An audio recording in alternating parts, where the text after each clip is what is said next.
Hey guys, welcome back to Dear Emma, which is different to Ask Emma because Ask Emma is full of sassy, rude stuff, and Dear Emma is where I try and answer your genuine questions and give my advice on things. I would say, as I think I said in the last one, I'm not professional, and any of this advice should just sort of be taken kind of lightly and don't sort of see it as like, my advice may not be the best, but I will give my opinions on stuff and how I would cope with these situations, but again, might be wrong. A lot of these situations I haven't been through. So anyway, enough of the disclaimer, let's get on with it. Dear Emma, my mother was brutally murdered 7 years ago and it's still as vivid as day, and people have said behind my back it's about time she got over it, it was ages ago. Do you think that after 7 years I should have gotten over it and moved on? Because I don't feel I can. Nothing will be the same again. I am 14. Well, I can certainly say this is something that I have not been through. But don't ever let anyone dictate your grief. Firstly, you are allowed to grieve for however long you want and in any way that you want, so long as you're not like murdering other people. And you know, I'm genuinely really sorry to hear about your mum, especially she was taken when you were 7. That is something that I can't imagine myself ever getting over, and there must be so many questions that you have. And obviously I don't know how the horrible tale ended, but in terms of grieving, I would say that it takes a lot of time, and those people telling you to get over it and stuff, they didn't have your mother as their mother, and only you could really have that bond as a mother and child, and they should not be telling you to get over it, and they certainly shouldn't be saying behind your back that you should be getting over it. Those people are horrible. What happened to your mum, and essentially what happened to you, changes someone for the rest of their lives. Your life will never be the same as it was when you were 7. Because you've gone through something that no human should ever have to go through, and I'm really sorry to hear that. Now, this might sound extreme, but this is something that I would definitely contemplate when you're a bit older, perhaps. I don't know if the person who brutally murdered your mum was convicted, but I would definitely try and find a way through the system of talking to that person. And I think the only way, and this is weird for me to say because I'm usually a very vengeful person, I think the only way to move forward with it is to forgive the person who murdered your mum. And I know that sounds completely bizarre and you think, well, why would I ever forgive that person? But the only way you can start to accept things is to forgive that person, whether they are actually sorry or not, to forgive them and say to them, I forgive you for what you did. And you have to mean it. And like I said, I feel weird giving advice on this because this is something that I have never been through. I'm so sorry this happened to you. Why are you texting me now? I'm trying to talk about something very serious. There are so many charities and helplines that will listen to you when you need it. There are tons of websites where you can actually just talk to people who have been through these situations, even people that haven't been through those situations, and you can just talk with other people because I feel like talking about these things rather than trying to keep everything bottled up will help you sort of accept that this is part of your life now. And it shouldn't have to be, don't get me wrong, it shouldn't have to be a part of your life, but the fact is, it is, and you have to try and find a way to move forward. I have younger friends who come to me for advice when they're upset and stuff. I give them all the advice I can think of, but they never listen to it and turn around and say, oh, but blah, blah, blah, blah. And it's starting to stress me out because when I have no more advice, I tend to ignore them because I don't know what to say. And then I feel super bad, and I don't want to sound rude to them and lose them as a friend. What should I do? Pretty simple. You give your advice, and if they don't take it, that's completely their fault. And if they say, oh, well, you know, yeah, I appreciate the advice, but this, and this, say, okay, well, I tried. You've got my advice. Do what you want with it. Take it, leave it. That's my 2 cents. That's what I would do. And then draw a line under it. And when that person doesn't listen to you and then needs more help, give you advice. And if they don't take it, again, do the same thing and just keep saying to them, right, well, that's my advice. That's all I can do. Because if you're trying your best, the thing is you're giving your advice. And I feel like that's all you can really do in this situation. If they don't want to take that advice, even though they're asking for it, then there's nothing else you can do. You just have to sort of sit back and wait for them to, you know, I mean, to be honest, maybe they would be better off sometimes when they don't heed your advice, but there will be times when they definitely should have listened to your advice. And I don't know where I'm going with it, but just give your advice and draw a line under it and say, that's it, right, I've done my bit. What do I do when I'm living in an environment where my mum and dad are constantly arguing and my mum is miserable while kind of pushing that misery into others, and with a dad who's constantly pushing anger out with financial problems? How do I cope with a broken family that's still trying to plod along acting as if everything is okay?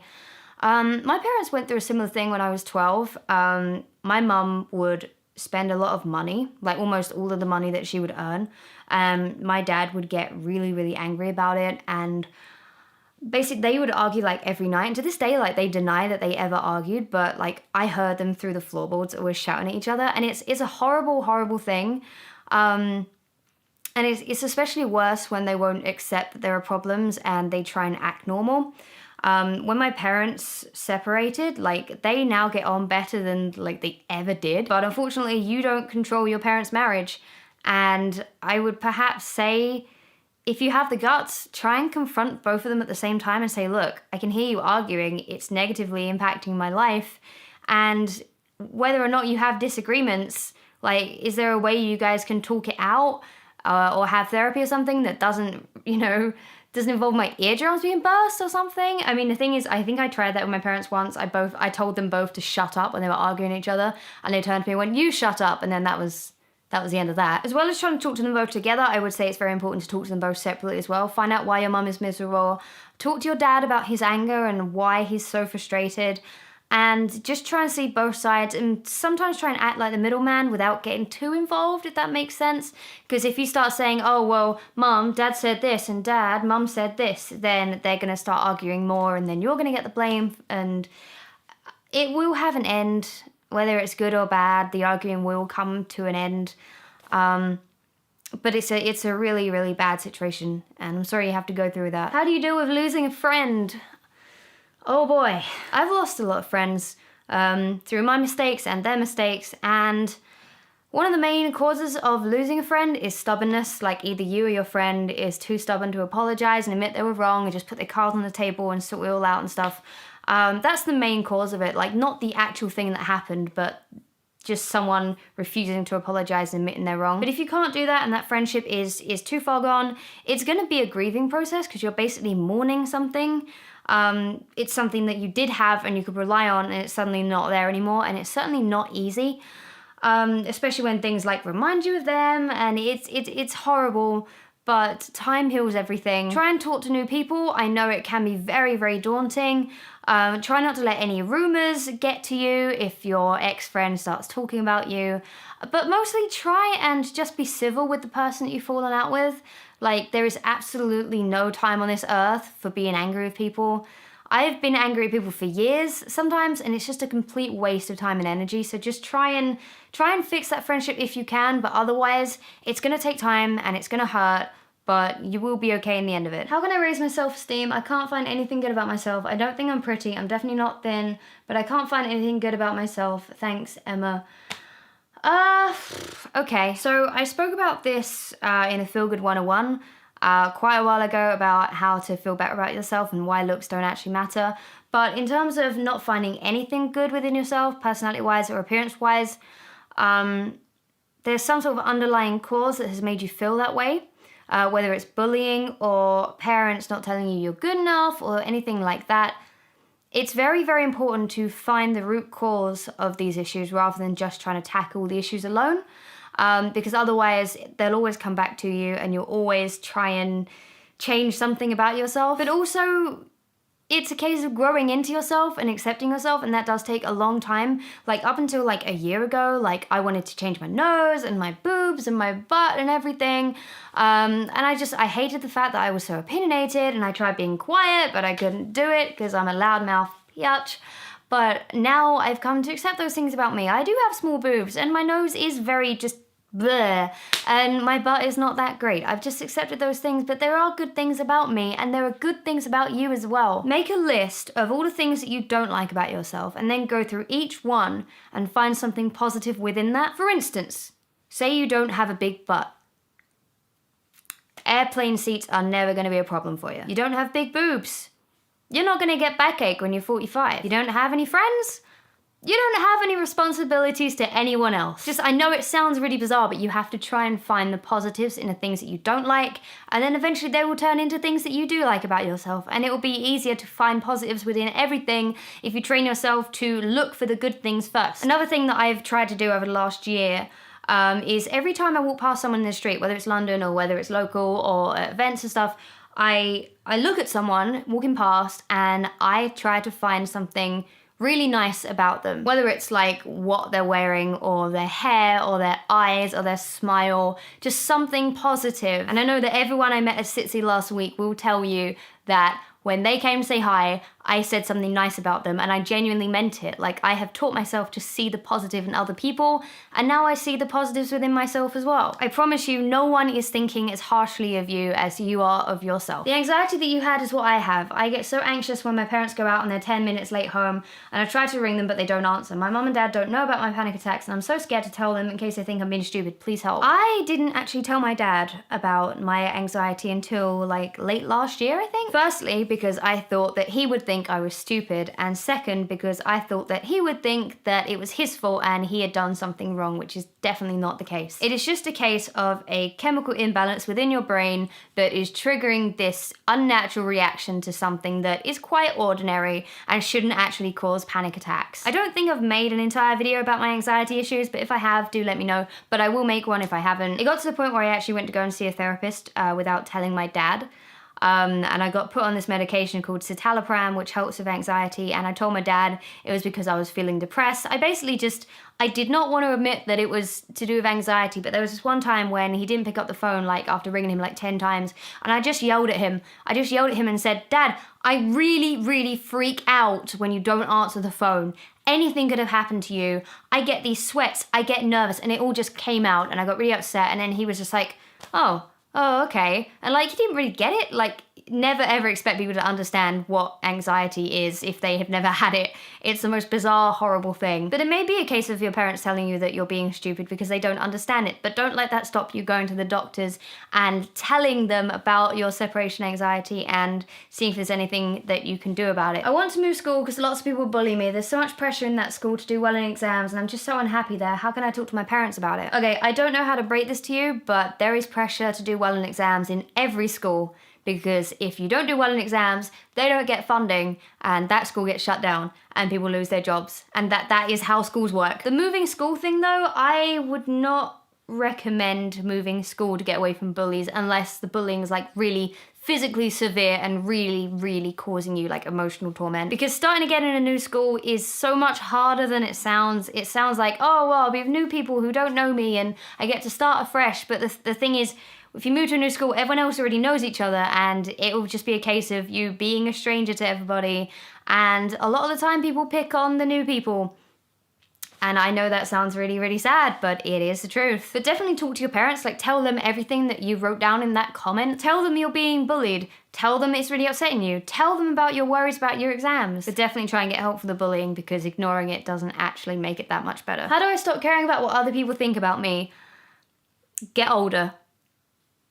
Sorry. When you're younger, you tend to really care what people think, and social cliques are the most important thing in school. And when someone says they don't like you, you're desperate to find out why. And there are times when I check my Twitter indirects because I still somewhat care what people think. But with time, you honestly do just stop caring, because you get a gut full of it. You just get really fed up of hearing the same old things, and at the end of the day, if someone doesn't like you, how badly is it really going to affect your life? Unless that person is definitely going to be your future husband/wife, and they're definitely a millionaire and will be for the rest of their lives, is it really going to matter that much if they don't like you? I wish I could tell myself this every time I feel bad, but focus less on the people who don't like you and just put all of that energy into the people you know do like you. There are people who like you, and the less you focus on trying to be what people want you to be, the more you'll be liked for being yourself. Where was that advice when I was 13? I'm thinking of shaving my head for charity, but I'm quite scared about it. I tend to get bullied a lot, and I'm afraid that it will get worse when I do this. Any advice? If you choose to shave your head for charity, the good that you are doing will far outweigh any horrible things that people say about you afterwards. Like at school, I had really, really short pixie hair just because I really wanted it, and people would be like, oh, you're so bald, oh, lesbian. Like that was the insult of the century, being called a lesbian. But if you do something like that for charity that is so selfless and helps so many people, you can literally stand there in front of those people and just hold your head high and say, yeah, well, I've positively impacted someone else's life through my selfless act, and all you've done is stand there and point your finger at me and gone, ha ha, who wins? I mean, you might get beaten up for saying that, but my point is you're already better than them because you don't bully people the way that they do, but you're going to be even more better than them when you shave your head for charity. I get spots mainly because I wear makeup, but I can't not wear makeup because I'm too insecure about people seeing my spots. What should I do? It's all about skincare routines and letting your skin breathe. Firstly, I'd recommend this stuff. Not spun, alright? News journalists thinking that I'm paid to say everything. It's micellar cleansing water. It doesn't have to be by Garnier, but basically it's just water with this sort of weird chemical in it that breaks down all makeup on your face. You put it on a cotton pad, it's all done. Don't use baby wipes or any of those makeup wipes because it just leaves this oil on your skin. Not smart. Use tons of face masks. Moisturize when your skin feels dry. And just get into a routine of doing the same things with the same products every day for a little while, see how that does, and then if that's not working, try something else until you find something that is making your skin break out less. Also try makeup that has that salicylic acid in it, like that Boots 17 foundation thing that I'm always recommending. Just anything like that because that helps with spot breakouts. Just exfoliate and cleanse and moisturize and just don't wear makeup unless you absolutely have to. I totally get that you wear it when you're out because you're insecure. That is your choice and I respect that completely. But when you're at home, don't wear any. If you're going to the shops and you know no one's going to see you, just try one time challenging yourself to not wear makeup or just wear less makeup. Try instead of covering your whole face in foundation, like using little bits of concealer or just like foundation that matches your skin tone just on little tiny areas that really, really need it. And just wear less if you can. Just let your skin breathe because that's how spots go. Kind of like just letting your skin breathe more because otherwise your pores will clogged up and then mess and gunk and yeah. I don't know why, but I can't tell anyone. I know how I'm feeling and I have a constant feeling of dread in my stomach and I'm sometimes sick for no reason. Any theories? You probably have generalized anxiety. It's a condition where you feel anxious for no apparent reason. There will be some sort of underlying cause most of the time, but it's a medical condition, it's serious, and you should go to the doctor about it. How do you motivate yourself to do things? I'm a very defeatist person and often end up just giving up, which makes me feel more and more depressed. It's past the point of not just being able to enjoy the things I used to love doing, and it's becoming more that I don't want to get out of bed and face the day or talk to people or do anything anymore. That is a sure sign of actual clinical depression. I'm not a doctor, but I would definitely say go to a doctor and try and seek therapy.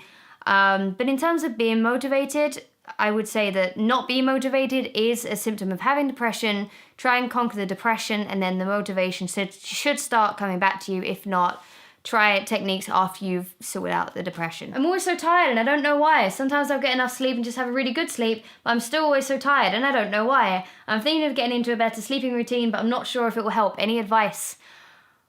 I got some advice for you. I feel like so many people have said in the comments of my chronic fatigue syndrome video that the symptoms match and they think they have chronic fatigue syndrome, but what you have commented there is a very, very big symptom of chronic fatigue syndrome. But I would look into things such as anemia, vitamin B12 deficiency, vitamin D deficiency, could be things to do like potassium levels, things like that. But go to the doctor, describe those symptoms that you have, and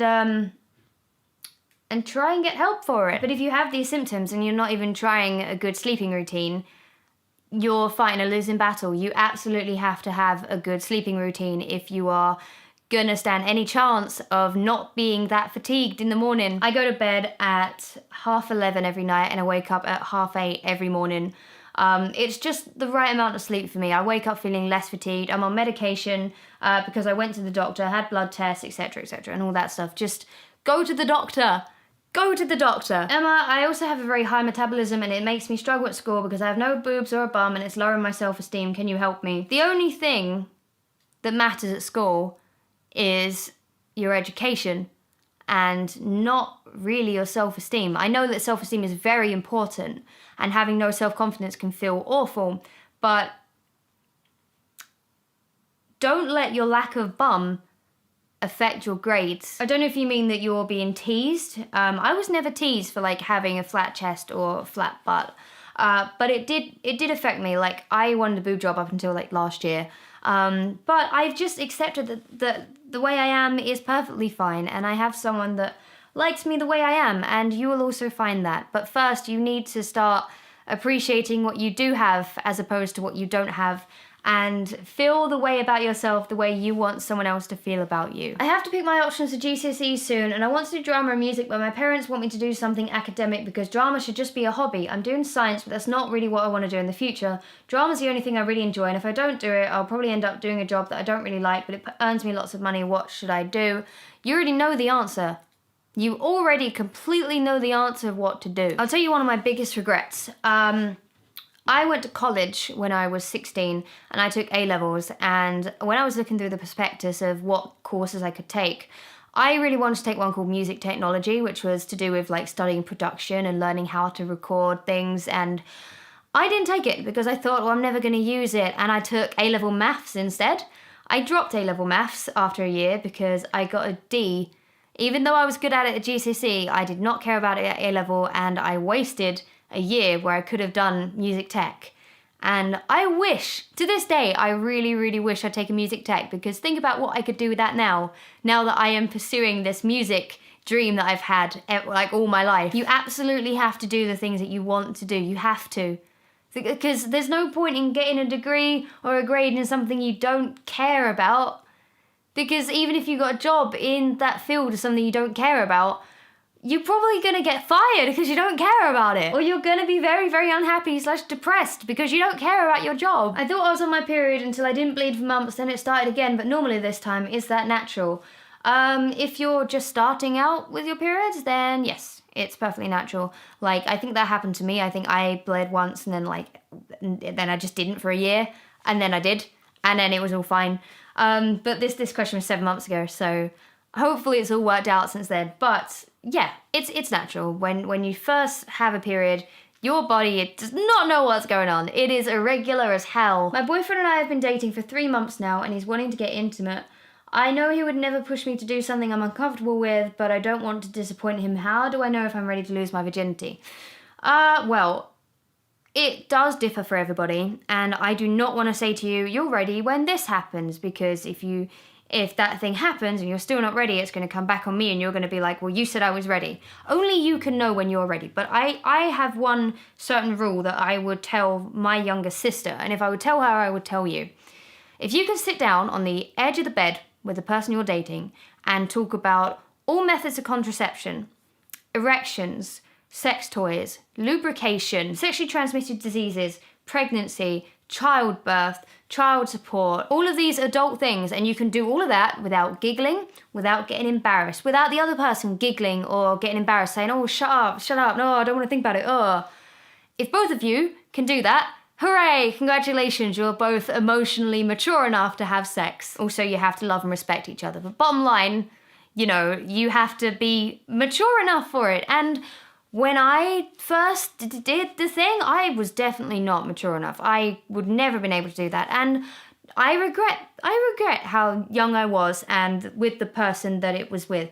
So I would say when you're comfortable talking about all of those things that need to be talked about when it comes to sex, because sex is a natural thing, but it's not just something that you should do that's funny and embarrassing and all that stuff. Okay, well, my camera battery is about to die, and I'm going to take that as a sign as the end of the video. Thank you guys so much for watching. If you have any questions that you'd like me to answer, leave them down in the YouTube comments below. In the form of a question, I will try and censor out your name and your profile picture and stuff. I do only do it publicly because every time I set up an email address, I get stalkers. So I would prefer if it was just YouTube comments. I'm sorry. Hopefully that's okay with you guys. But thank you so much for watching. If this helped you in any way, do give it a thumbs up. It helps me out a lot. And hopefully this video helped you out a lot. We're helping each other. That's good. So yes, questions down below, and I will see you guys next time. Bye!